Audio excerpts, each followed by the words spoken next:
Astaghfirullahaladzim alladzi la ilaha illa huwal hayyul qayyum wa atubu ilaih.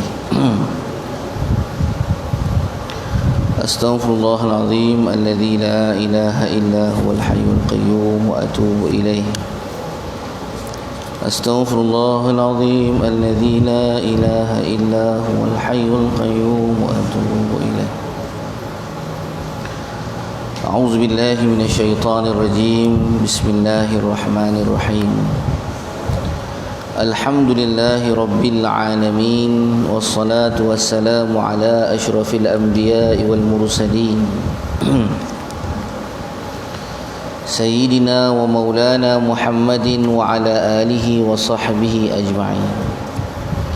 Qala rabbi shrah li sadri wa yassir li amri wahlul 'uqdatam min lisani yafqahu qawli. Subhanaka la 'ilma lana illa ma 'allamtana innaka antal alimul hakim. Wa la hawla wa la quwwata illa billahil 'aliyyil 'azim. Allahumma salli ala sayyidina Muhammad wa ala alihi wa sahbihi ajma'in. Allahumma salli ala sayyidina Muhammad wa ala alihi wa sahbihi ajma'in. Allahumma salli ala sayyidina Muhammad wa ala alihi wa sahbihi ajma'in.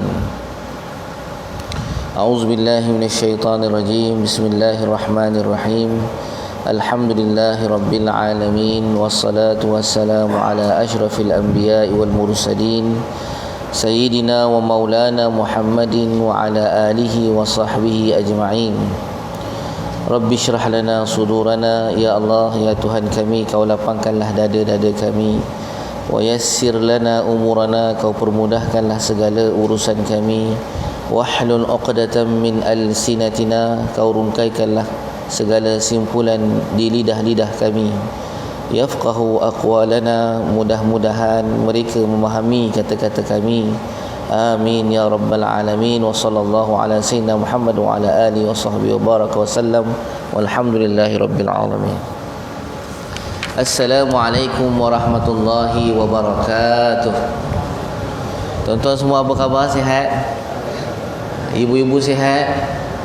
Alhamdulillah. Ayah-ayah, ibu-ibu yang saya muliakan, dan saya hormati Al-Fadil Ayahanda Tuan Imam kita pada pagi yang penuh barakah ini, yang saya muliakan di jawatan kuasa masjid ini, seterusnya yang diraikan seluruh muslimin muslimat yang dirahmati oleh Allah sekalian. Alhamdulillah, pada pagi yang penuh barakah ini kita masih lagi berada dalam bulan Sya'ban.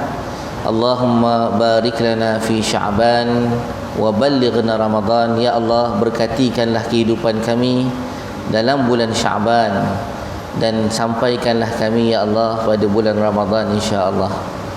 Ya, kita boleh doa dalam bahasa Melayu. Ya, bila kita terbangun daripada tidur, ya, kita teringat ya Allah, ini dah bulan Sya'ban, ya Allah berkatilah aku, berkatikanlah kehidupan kami, kehidupan anak-anak kami, kehidupan keluarga kami dalam bulan Sya'ban ini. Kerana bulan Sya'ban ini memang Nabi sebut, bulan Rajab dan bulan Sya'ban ialah bulan yang kita boleh minta pada Allah supaya Allah berkati kehidupan kita. Tidak menafikan pada bulan-bulan yang lain kita boleh meminta, kita sentiasa perlu meminta kepada Allah. Tetapi terkhususnya pada dua bulan ataupun terutamanya pada bulan Ramadan, bulan Rajab, bulan Sya'ban dan juga bulan Ramadan. Ibu-ibu, ayah-ayah yang dimuliakan oleh Allah sekalian, alhamdulillah pada hari ini insya-Allah kita akan memetik beberapa hadis yang sahih daripada Nabi sallallahu alaihi wasallam. Pada kuliah yang lalu kita bercerita tentang bagaimana Nabi sallallahu alaihi wasallam ini antara bulan yang Nabi paling banyak berpuasa, selain daripada bulan Ramadan Nabi berpuasa penuh, bulan Sya'ban ialah bulan yang Nabi paling banyak berpuasa. Bahkan ada satu riwayat yang diriwayatkan oleh isteri Rasulullah sallallahu alaihi wasallam yang namanya Ummu Salamah. Ummu Salamah kata, Aku tidak pernah Nabi berpuasa berturut-turut 2 bulan berturut-turut, melainkan pada bulan Syaban dan juga pada bulan Ramadan. Ya, makna menunjukkan bahawa Nabi ni ada riwayat mengatakan Nabi pernah berpuasa bulan Syaban ni penuh. Ya, bulan Syaban Nabi berpuasa penuh. Dan pada hari ini insya-Allah kita akan melihat satu hadis. Ya, pada minggu yang lalu ataupun kuliah yang lalu ada satu hadis Nabi ni, ya, sahabat Nabi yang namanya Usamah bin Zaid bertanya kepada Rasulullah, "Ya Rasulullah, kenapa aku tak pernah tengok kamu berpuasa pada bulan yang lain sama macam kamu berpuasa pada bulan Syaban?" Maka Nabi menjawab, "Inilah bulan yang selalu manusia lupa, yang manusia selalu lalai, iaitu bulan yang terletak antara bulan Rejab dan juga bulan Ramadan. Dan aku suka, dan pada bulan inilah turfa'ul a'mal ila rabbil alamin, diangkat amalan-amalan, ya, diangkat segala amalan kita kepada Allah. Fa uhibbu an turfa'a a'mali wa ana sha'im." Dan aku suka, kata Rasulullah, ketika mana amalan aku ni diangkat sedangkan pada ketika itu aku sedang berpuasa. Ya, hadis ini adalah hadis sahih. Ya. Jadi tuan-tuan, ibu-ibu, ayah-ayah yang dirahmati oleh Allah, hari ini kita nak melihat dalam hadis yang lain, iaitu hadis yang diriwayatkan oleh Sayyidatina Aisyah radhiyallahu anha. Kana an-nabiy sallallahu alaihi wasallam yataharra yaumal itsnain wal khamis.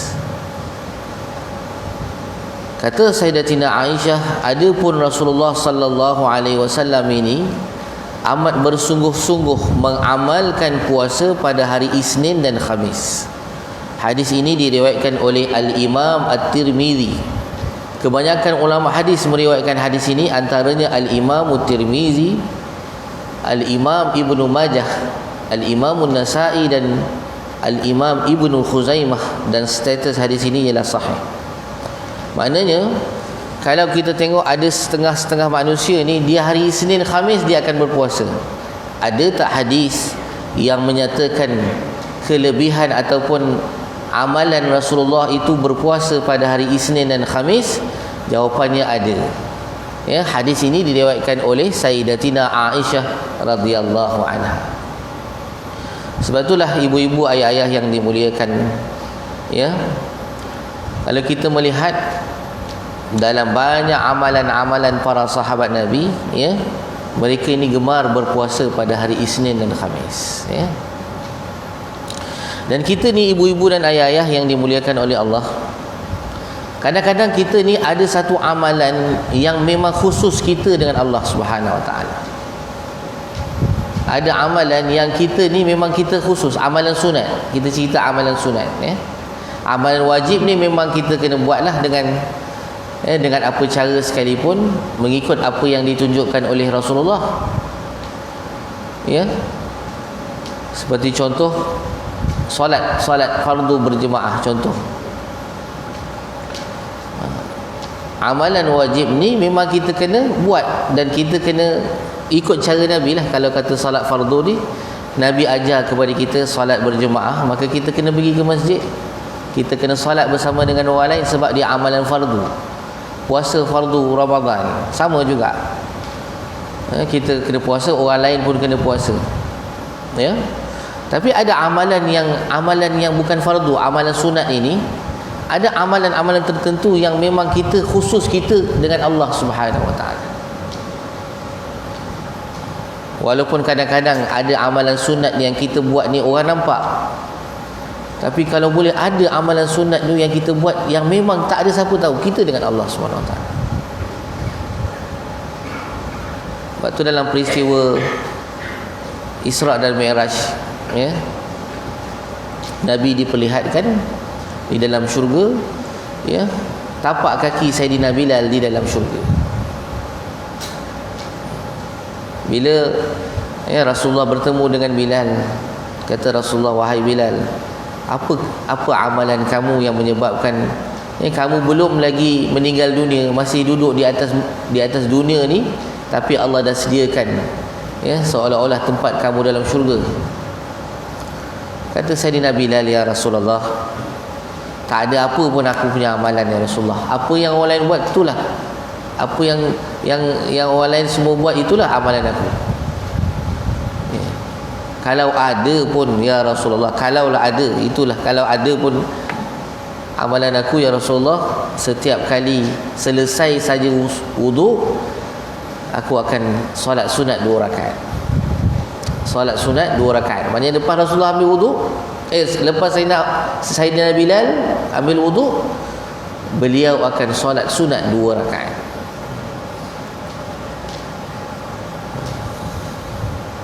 Kerana amalan Sayyidina Bilal yang dia dengan Allah dan special, itulah amalan yang dia buat, yang orang lain pun tak tahu dia buat amalan. Kalau tak Rasulullah tidak berlaku peristiwa Isra' dan Mi'raj, maka benda tu tetap menjadi rahsia antara Rasulullah antara Bilal dan Allah. Maka menyebabkan amalan itu, kerana begitu sekali Bilal ni istiqamah dalam amalan tersebut, maka Allah Subhanahu wa taala melihat amalan itu. Kalau kita tengok selepas wudu solat 2 rakaat, Nabi sallallahu alaihi wasallam tak ada hadis yang kata Nabi suruh buat begitu. Ini kira antara inisiatif Bilal lah. Dia ambil wudu, dia pun solat sunat 2 rakaat. Sebab tu hari ni bila ada hadis ini cerita tentang amalan Bilal ini, maka timbul satu nama solat, nama dia solat wudu nama dia. Tapi kalau kita tak niat solat wudu pun tak ada masalah, kita angkat dia takbir usolli sunnatan raka'ataini lillahi ta'ala. Cuma bila ulama ni, bila dia nak memahamkan umat, ni supaya umat tanya macam mana saya nak niat tu macam mana, maka ulama tu pun ajar kaedah. Sama juga yang kita selalu lafazkan salat tu, usalli fardal maghribi contohnya, thalatha raka'atin ma'muman lillahi ta'ala. Memanglah kalau kita kira salat ini sepatutnya niat tu dalam hati, tapi kenapa kita tak lafazkan? Itu ulama aja. Ulama ni pasal orang ni nak memudahkan faham. Macam kita lah belajar matematik. Belajar matematik ni kalau kita kira, kalau orang yang dah pandai matematik tu, dia tak payah pun buka kalkulator ke ataupun tulis dekat kertas ke. Contohnya 15 tambah 20. Kerana orang yang pandai matematik, dia dah boleh ingat dalam kepala dia terus 35. Orang yang duduk dekat sekeliling tanya, macam mana boleh dapat 35 tu? Macam tu. Macam mana nak dapat 35 tu, kiraan tu macam mana? Macam tu lah.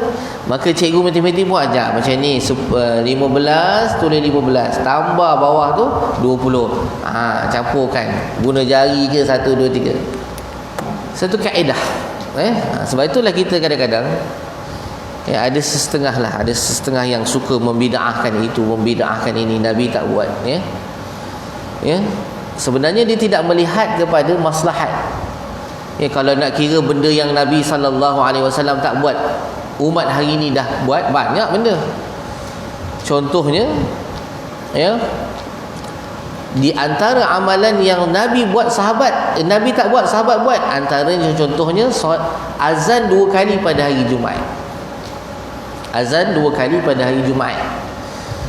Pada zaman Rasulullah SAW, ibu-ibu ayah-ayah azan sekali je pada hari Jumaat tu azan, maka khatib akan turun naik mimbar.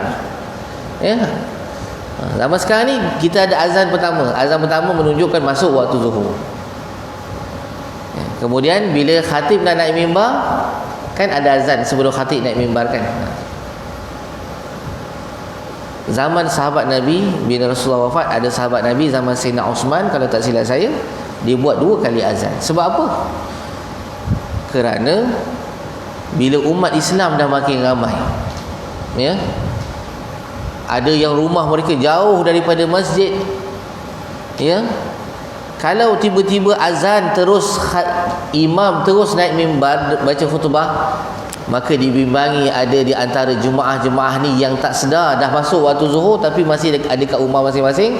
Sampai dekat masjid, orang dah nak solat Jumaat, imam dah selesai khutbah.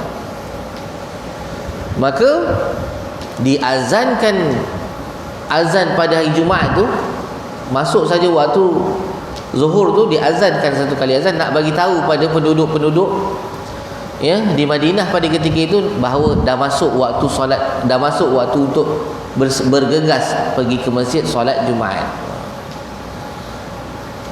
Sama juga dengan solat tarawih yang dibuat kita solat berjemaah ya di masjid pada setiap malam. Kalau kita tengok hadis Nabi, Nabi solat 3 malam saja. Malam pertama, malam kedua, malam ketiga sahabat duduk kat belakang. Malam kedua semakin ramai sahabat ikut Nabi solat tarawih. Malam ketiga semakin ramai sahabat Nabi ikut salat tarawih, sampai memenuhi, kata riwayat hadis, sampai memenuhi masjid Nabi itu dengan para sahabat. Malam keempat Nabi tak keluar. Malam kelima sahabat tunggu Nabi SAW tak keluar daripada rumahnya. Sebab rumah Nabi ni, ibu-ibu ayah yang dimuliakan, sebelah masjid, sebelah pintu ni. Kalau ibu-ibu ayah pergi ke kota Madinah, kita ziarah makam Rasulullah SAW kan, makam tu duduk dalam masjid. Dulu makam tu di luar masjid, itulah rumah Rasulullah SAW. Jadi kita bayangkan Nabi keluar saja daripada pintu rumah Nabi, masuk masjid sebelah. Seolah-olah macam masjid kita ni ada pintu tu, itulah rumah Nabi, masuk sebelah. Sahabat tunggu Nabi malam keempat tak keluar, malam kelima tak keluar, malam keenam Rasulullah tak keluar. Lalu sahabat dia tanya, ya Rasulullah, kami tunggu kamu ya Rasulullah, malam pertama kami dapat solat dengan kamu, bulan Ramadan ni cerita. Malam kedua dapat solat, malam ketiga solat juga. Tiba-tiba malam keempat kami tengah bersemangat nak solat ni, tiba-tiba kamu tak keluar ya Rasulullah.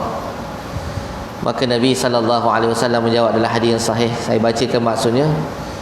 Saya bimbang, ya khasyitu, aku bimbang, an tufrada ala ummati, difardukan solat tarawih ini kepada umat aku. Maka Nabi SAW solat tarawih di rumah. Sebab tu ibu-ibu dan ayah-ayah yang dimuliakan,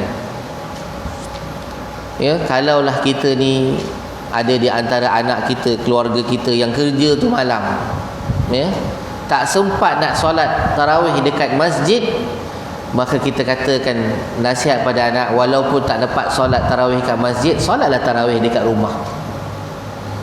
Kerana ada riwayat Nabi SAW solat tarawih di rumah. Tapi ya, kita dalam kata para ulama, antara amalan-amalan sunat yang kita buat ni, afdalnya buat di rumah. Ya, Nabi SAW ada seorang sahabat tanya, ya, tentang ibadah solat sunat ni yang mana yang paling afdal. Solat, Nabi kata solat sunat yang paling afdal ialah solat di rumah masing-masing. Sebab tu kalau Rasulullah kita tengok, Rasulullah dia akan solat sunat sebelum qabliyah dengan ba'diyah ni banyak di rumah Rasulullah SAW. Ya, solat subuh contohnya, bila Rasulullah SAW azan saja, bila azan solat subuh, Nabi akan solat sunat subuh di rumah. Ya, kemudian dah lepas saja Nabi solat sunat subuh, dan Nabi bila solat sunat subuh, Nabi akan solat sunat yang paling ringkas. Paling ringkas, ya. Berbanding kalau Rasulullah solat malam, Rasulullah akan baca dalam solat itu.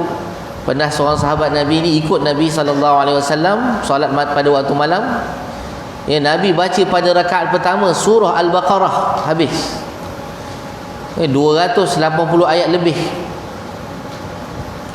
Kemudian Nabi rukuk lama, Nabi rukuk sama macam Nabi baca surah Al-Baqarah ketika berdiri tadi.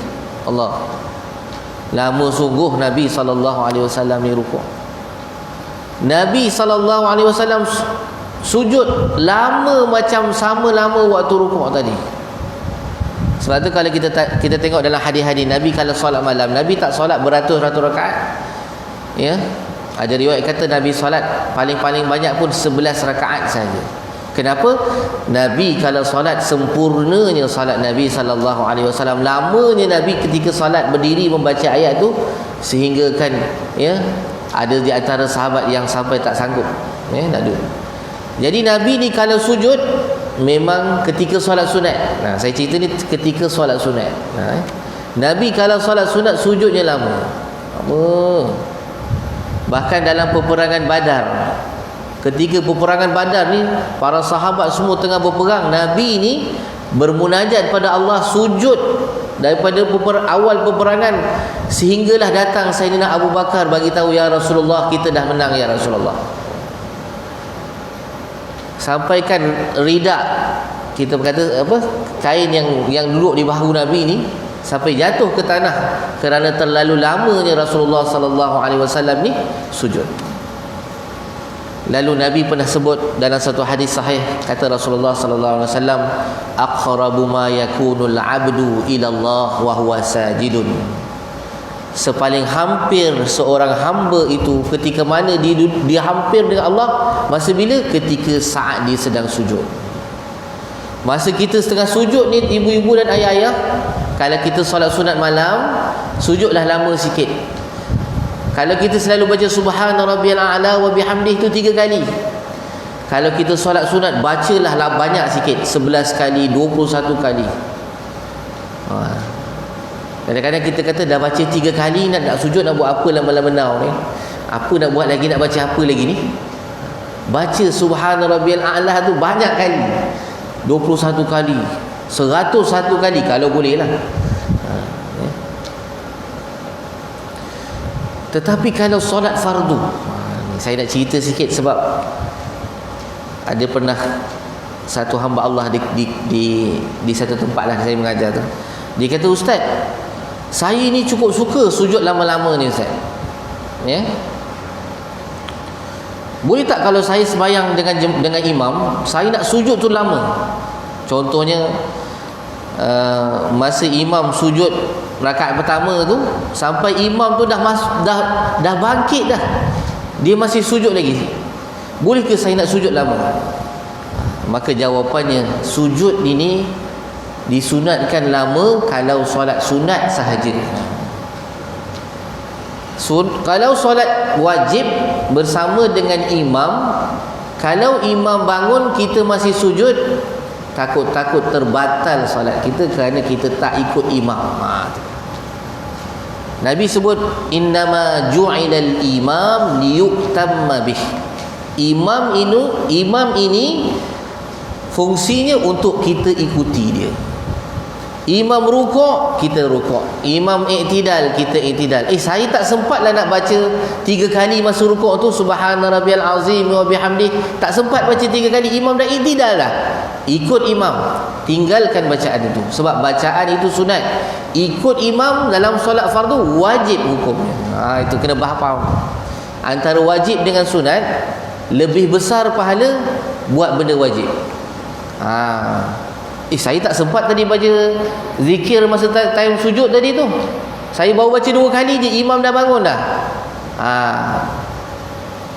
Kalau kita kira, nanti kuranglah saya punya satu amalan tu, satu zikir tu, 1 kali tu kurang. Tak apa, tinggalkan amalan sunat, buat ikut benda wajib, besar lagi ikut benda wajib punya pahala. Sebab tu pada bulan Ramadan ni ada orang tanya, biasa pada bulan Ramadan nanti besok, apa amal, biasa selalu orang tanya, apa amalan yang paling baik saya nak buat pada bulan Ramadan? Selalu orang tanya macam tu.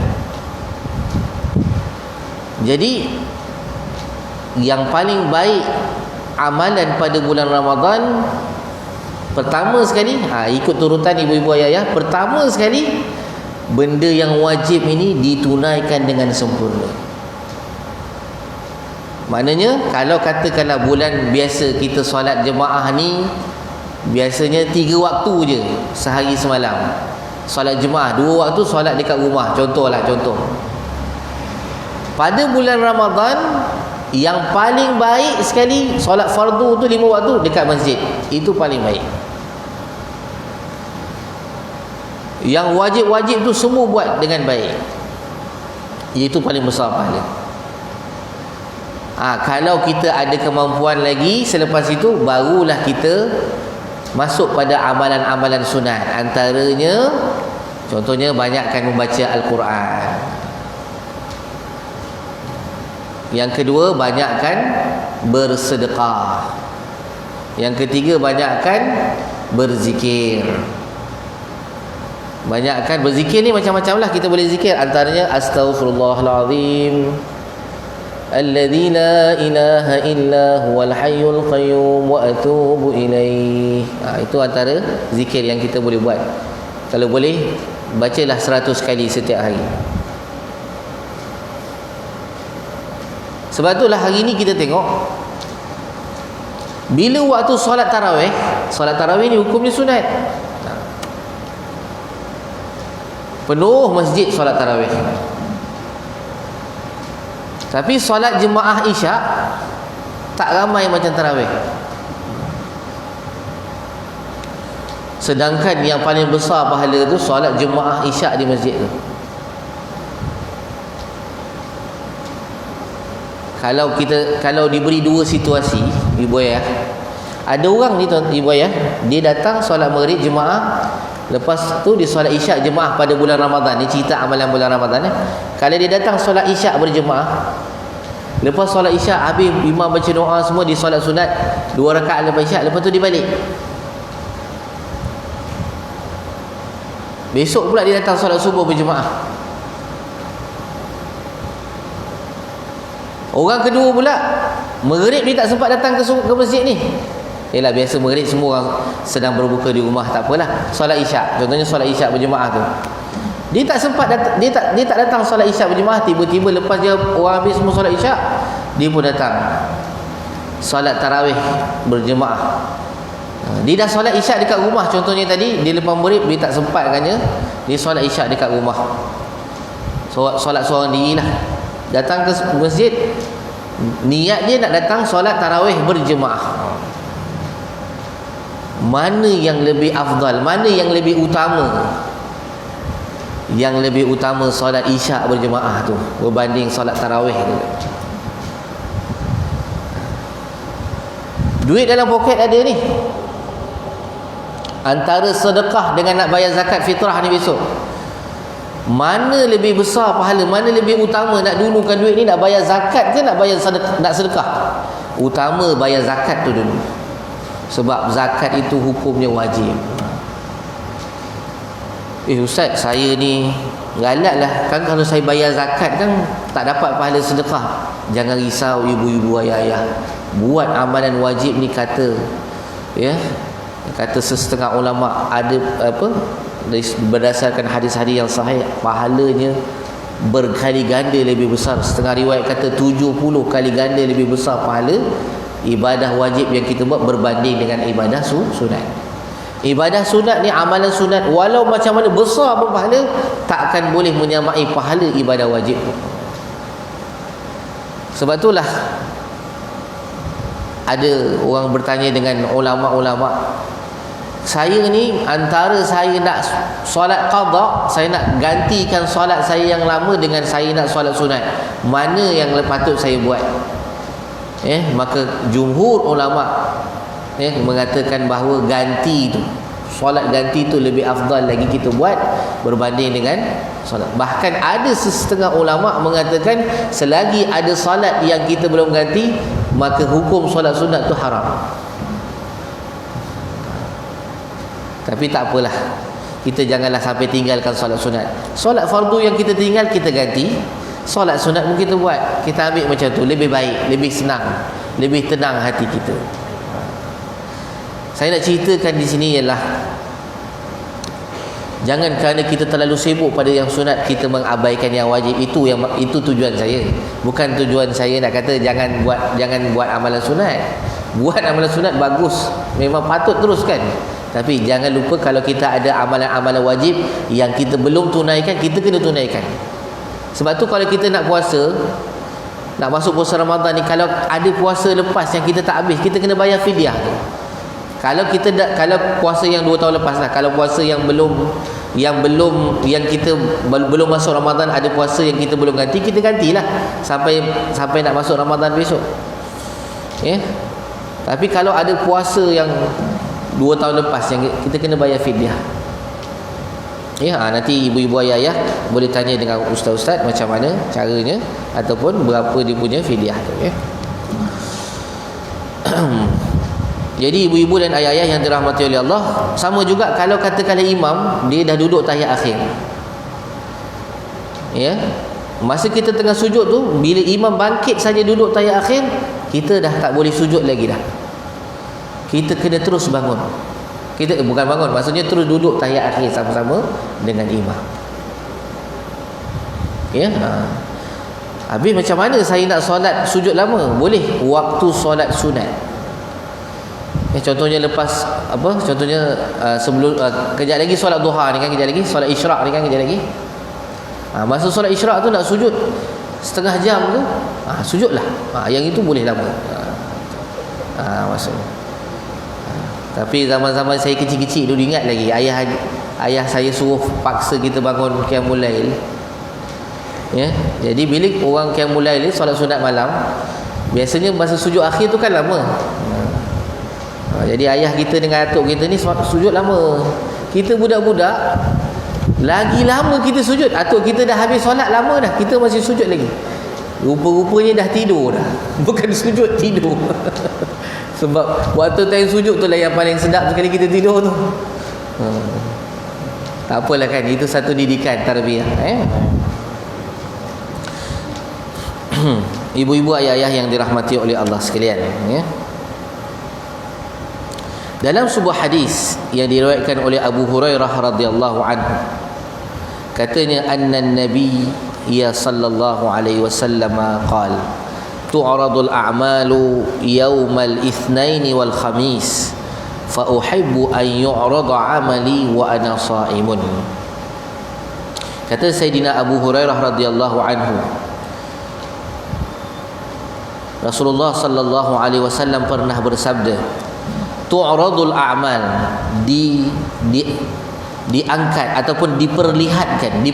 Tu'radu daripada perkataan arada ni maknanya memperlihatkan. Tu'radu ni diperlihatkan, ya. Dalam bahasa Arab ni ibu-ibu ayah, kalau kita bariskan baris perbuatan tu ataupun dipanggil fi'il tu dalam dengan baris hadapan, dia akan jadi di. Contohnya yaqra'u ni maknanya membaca, kan. 10 minit lagi, yaqra'u membaca. Kalau kita nak kata dibaca, kita bariskan ya tu baris depan, yuqra'u.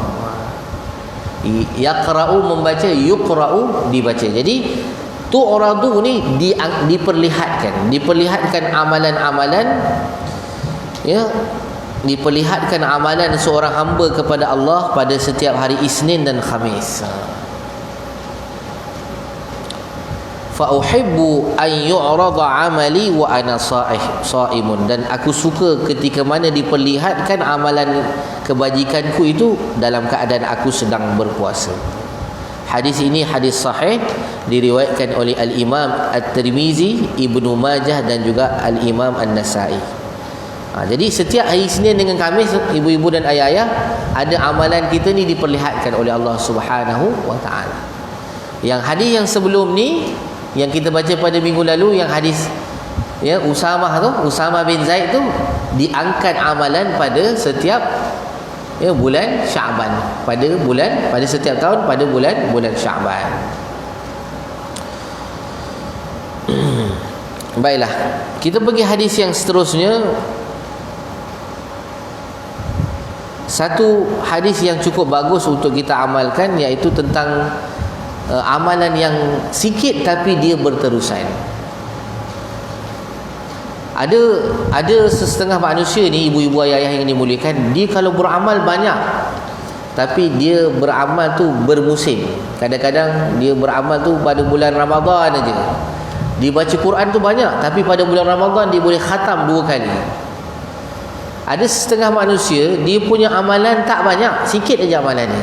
Kadang-kadang dia baca satu hari setengah muka je, tapi dia baca tu setiap hari. Ataupun bila dia ada masa lapangnya dia akan buka. Tapi dia baca tak lama, setengah muka je. Kalau setengah muka ni lebih kurang 1 minit je lah. Sebab satu muka anggaran lamanya lebih kurang 2 minit. Jadi kalau dia baca setengah muka 1 minit je. Kadang-kadang dia lepas solat, dia duduk sekejap, buka Quran, seminit tu dia dah bangun dah. Tapi dia buat tu berterusan. Ya.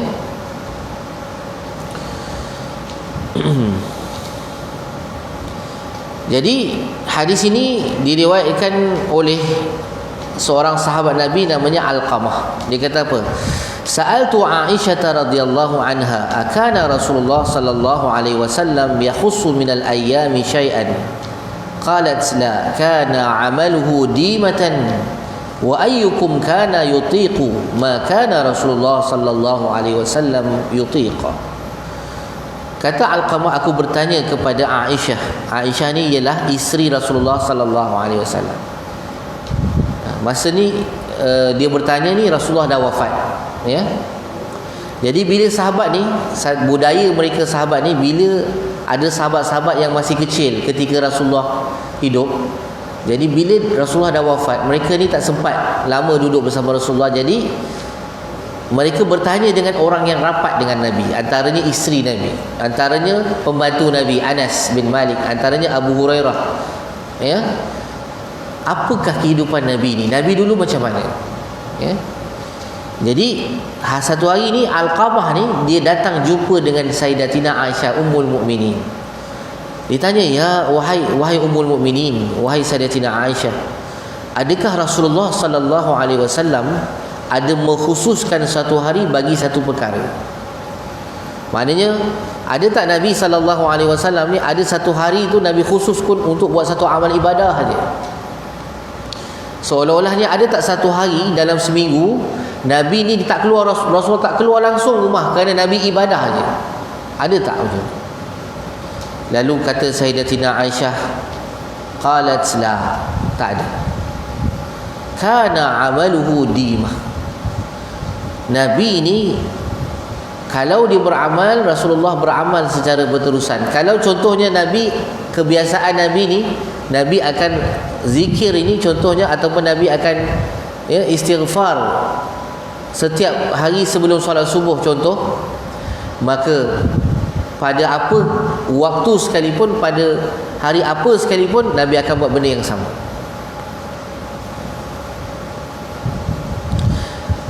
Dan wa ayyukum kana yutiqu ma kana Rasulullah sallallahu alaihi wasallam yutiq, dan siapakah di antara kamu yang mampu melakukan seperti mana yang pernah dilakukan oleh Rasulullah sallallahu alaihi wasallam.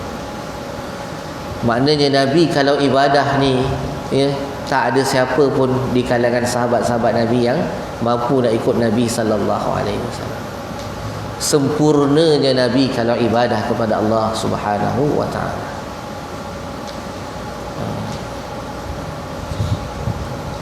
Namun begitu, kita ni memang dituntut buat ibadah dengan sempurna.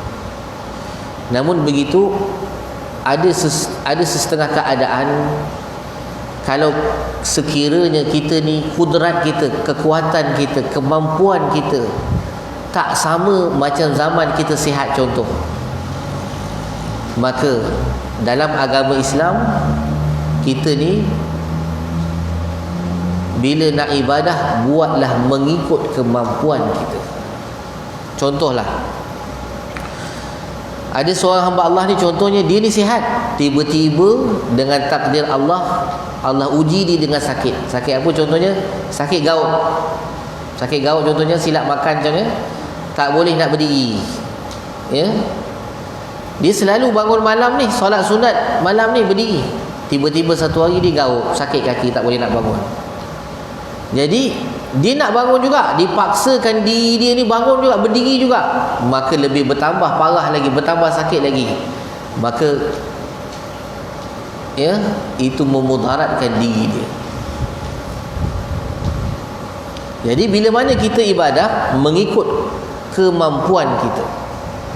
Jadi kalau kita tak mampu solat sunat tu berdiri, kita ambil wuduk atas katil contohnya, ambil wuduk semua, ya, dibantukan dengan orang lain, kita ambil wuduk, ambil bekas, ambil wuduk atas katil contohnya, solatlah sunat tu di atas ataupun di atas sejadah tu, ataupun kita tak payah berdiri lah, maknanya duduk di atas sejadah tu, solat sunat dalam keadaan duduk. Kerana ada riwayat Nabi SAW ketika usia Nabi ni dia penghujung. Ketika usia Nabi ni dah hujung-hujung usianya, ibu-ibu ayah, ya, ada riwayat Rasulullah SAW solat sunat, banyak Rasulullah solat sunat dalam keadaan duduk. Contoh kalau ayah dia imam kita datang ke masjid, orang lain semua solat sunat qabliyah contohnya, ataupun solat sunat tarawih, ayah dia solat sunat sebelum maghrib ataupun solat sunat sebelum subuh, orang lain solat berdiri. Tiba-tiba ayah dia tak larat agaknya, kaki bau accident contohnya, ayah dia duduk atas sejadah, ayah dia solat sunat sebelum subuh duduk, tak ada masalah. Cuma pahala solat dalam keadaan duduk ni separuh daripada pahala berdiri. Kita bulan Ramadan ni nak ajar anak-anak kita qiyamul lail, ataupun nak ajar anak-anak kita tarawih, sampai anak kita tu dah lembik dah, tak boleh nak berdiri dah, kita duk paksa dia, bangunlah solat tarawih ni, bulan puasa ni nak solat tarawih ni, bukan selalu dapat ni. Anak tu dah tak larat lah mak, contohlah kan. Jadi bila anak kita tak larat, tak apa, anak solat tarawih tapi solat duduk lah, solat duduk, macam tu cara kita nak ajar anak-anak kita. Dalam amalan sunat ni kita jangan paksa, push, kita ajar sikit-sikit. Kadang-kadang anak kita ni solat tarawih 4 rakaat pertama tu berdiri, 4 rakaat kedua tak larat, tak apa, solat duduk. Solat duduk tak apa, yang penting solat tarawih contohnya kan, macam tu. Supaya apa? Supaya anak-anak ni bila dia tengok, dia boleh tahu dalam agama ni, bila di satu-satu keadaan dan satu-satu ketika kita boleh buat amalan tu dalam keadaan duduk. Dan amalan sunat ni, kalau kita nak niat memang kita nak solat sunat dalam keadaan duduk pun tak ada masalah sebenarnya. Jangan kalau kita tengok, orang ni, awak ni malas betul lah solat duduk, kami semua yang tua-tua pun berdiri, awak ni malas. Terpulang pada dia lah, dia nak solat duduk, pahala dia separuh. Jangan kita kata, saya solat berdiri, awak pun kena berdiri, jangan gitu. Tapi kalau solat fardu, dia nak solat dalam keadaan duduk tak boleh, kecuali betul-betul ada keuzuran, sakit contohnya macam gout tadi. Dalam masalah kemampuan ini, tengok pada kemampuan individu tu masing-masing. Tapi janganlah pula sakit sikit aja sampai terus solat duduk terus semua. Sakit apa? Alah semalam luka kena duri kat kaki tu. Alah luka kena duri pun nak solat duduk. Contohlah kan. Kadang-kadang anak-anak kita ni pun manja juga. Bila dia tengok malam tadi dia boleh solat duduk tarawih, malam besok dia nak terus duduk aja. Macam tu kita kena didik dia. Solat duduk boleh, tapi kalau sakit aja tau. Kalau tengah sihat kena solat berdiri. Nabi solat berdiri. Jadi begitulah ibu-ibu dan ayah-ayah yang dimuliakan oleh Allah Subhanahu wa taala sekalian. Hadis terakhir kita pada hari ini, Abi Saleh bertanya kepada Aisyah dan Ummu Salamah. Katanya, ayyul amal kana ahabba ila Rasulillah sallallahu alaihi wasallam? Apakah amalan yang paling dicintai dan disukai oleh Rasulullah sallallahu alaihi wasallam? Lalu jawab Sayyidatina Aisyah dan juga Ummu Salamah, dua-dua ni isteri Rasulullah sallallahu alaihi wasallam. Jawab mereka, madi ma'alaihi wa in qalla. Amalan ibadah yang dilakukan berterusan mahupun sedikit. Direkodkan ataupun diriwayatkan oleh Al-Imam Tirmizi. Kata ulama, hadis ini tarafnya sahih. Hadis ini adalah statusnya adalah hadis sahih. Maknanya kita buat amalan ni biar sikit tapi berterusan. Amalan yang kita buat ni biar sikit. Sebab apa? Bila amalan kita tu sikit, maka peluang untuk kita buat amalan itu, hubungan kita dengan Allah, orang tak tahu amalan sunat ni, saya cerita amalan sunat, orang tak tahu, maka itulah yang menyebabkan kita ni lebih dicintai dan disayangi oleh Allah Subhanahu wa ta'ala. Ada seorang sahabat Nabi, ketika Nabi duduk dalam majlis ilmu, Rasulullah sallallahu alaihi wasallam cerita, dia kata, sekejap lagi, sebentar lagi akan masuk ke dalam masjid kita ni, akan masuk ke dalam masjid ini seorang lelaki ahli syurga. sebentar lagi akan masuk dalam masjid ni seorang lelaki ahli syurga. Maka sahabat ni tertunggu-tunggu, tengok tiba-tiba seorang sahabat masuk. Maka sahabat tu tengok sahabat yang masuk tu, ini sahabat ni kita kenal lah ni. Ya. Nama sahabat itu ialah Sa'ad bin Abi Waqqas.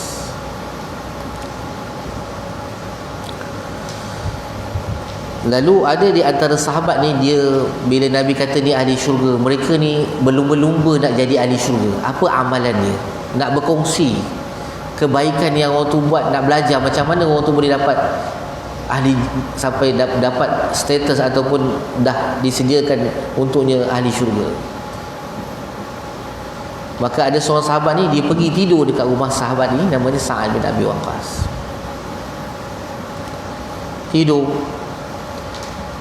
Kemudian dia tengok tak ada apa pun beza amalan dia dengan amalan sahabat ni. Sahabat ni bangun malam, dia pun bangun malam, dia kata. Sahabat ni berpuasa sunat, dia pun puasa sunat. Sahabat ni berzikir, dia pun berzikir. Sahabat ni berselawat, dia pun selawat. Tak ada apa pun beza antara dia dengan sahabat yang Nabi kata ahli syurga tu. Lama-lama sahabat ni tak tahan. Lama-lama sahabat ni pun dia tak sabar, dia pun tak boleh, dia kata dia kena tanya ni. Lalu dia pun tanya, dia kata, apa amalan kamu sehingga kan Rasulullah kata kamu ni ahli syurga? Lalu kata Sa'ad, tak ada apa pun amalan. Macam kamu tengok, kamu punya amalan sama je dengan saya, tak ada beza pun. Sahabat kata, mesti ada beza, mesti ada satu amalan yang lain yang kamu buat yang aku tak ada. Lalu kata sahabat tu, kalau pun ada, tapi amalan tu sikit aja, sekejap je. Apa dia? Sahabat tu tanya, apa, boleh tak kongsi? Lalu sahabat tu kata, aku sebelum tidur, dia kata, antara amalan aku yang ni pun sikit lah, kalau ada pun, sebelum tidur, bila mana aku nak letakkan kepala aku dekat tempat tidur aku, maka aku akan doakan keampunan untuk diriku dan untuk orang-orang Islam keseluruhannya. Itu je.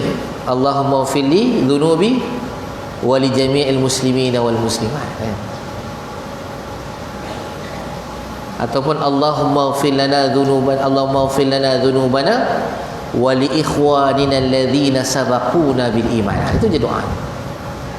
Ya Allah, ampunkanlah dosa aku dan dosa sahabat-sahabat aku yang telah mendahului aku dalam keimanan mereka. Betul. Inilah amalan yang menyebabkan kamu dapat jadi ahli syurga, kata sahabat. Jadi ibu-ibu ayah, berapa lama nak baca doa tu? Sekejap je. Ya Allah, ampunkan dosa aku, dosa seluruh sahabat-sahabat aku, keluarga aku dan seluruh umat Islam di dunia. Ya Allah, ampunkanlah dosa kami semua. Ya Allah. Dah. Berapa saat? Tak sampai 10 saat. Dalam bahasa Melayu pun tak apa. Orang kita ni cukup risau kalau tak boleh doa dalam bahasa Arab. Risau betul. Ini kan kalau tak doa bahasa Arab ni, takut kan terima tak terima ni. InsyaAllah Allah ni terima. Sedangkan kita ni, tengah-tengah masak teringat anak kita dah lama tak balik, kita kata, ya Allah, kalau anak aku tu masih sihat, ya Allah, mudah-mudahan Allah mudahkan dia balik kampung. Tahu-tahu petang tu terjenguk je kat depan pintu anak kita ni. Tengok, tengah masak tu tak angkat tangan. Ada ke orang tengah masak doa angkat tangan? Tak ada. Tak ada. Tengah-tengah angkat tangan, sambal yang tengah masak tu meletup pula. Kena pula tangan kan. Jadi kita doa, kadang-kadang kita doa tu dalam hati je. Kita tergerak, terlintas dalam hati je kita doa untuk anak kita kan. Maka ibu-ibu dan ayah-ayah, Allah Subhanahu wa ta'ala mengetahui yang gaib dan yang nyata. Dia mendengar permohonan hamba-hambanya walaupun hamba itu berdoa dalam hati. Sebab tu kalau kita solat sunat bangun malam, 1 minit lagi dah nak habis dah ni, 1 minit nak bangun malam, ibu-ibu ayah, bila kita solat, bila kita sujud yang terakhir tu, kita nak doa, kita boleh doa dalam hati.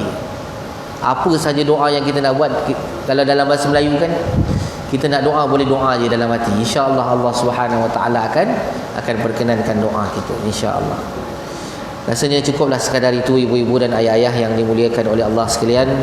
Mudah-mudahan ya Allah permudahkan kita untuk kita menemui bulan Ramadan ini. Allah perkuatkan tubuh badan kita untuk kita istiqamah dalam ibadah, dalam ketaatan pada bulan Ramadan ini, insya-Allah. Dan satu amalan yang saya mungkin belum kongsi ataupun dah kongsi, almarhum